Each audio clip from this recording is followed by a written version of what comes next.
एथुर गोटे कथा जना पड़ुछि भारतीय जनता पार्टी सरकार शिक्षा को इम्पोर्टेंस दौना जो परि भाव शिक्षा नीति आ गोटे शिक्षा मंत्री अच्छे से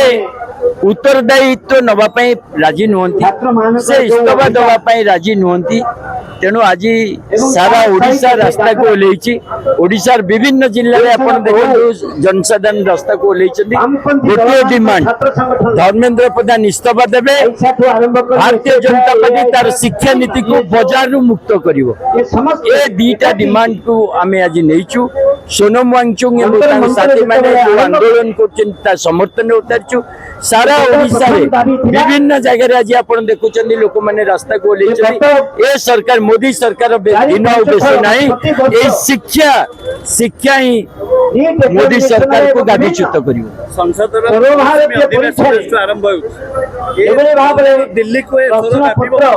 निश्चित भाव में जो परिवार में भारतीय जनता पार्टी बारंबार विभिन्न पार्टी एमपी मान किणी सांसद बहुमत चाहूँगी एवं लोकंर आवाज को दबेवा चाहूँगी विरुद्ध में सड़क ओल्लैछन जनता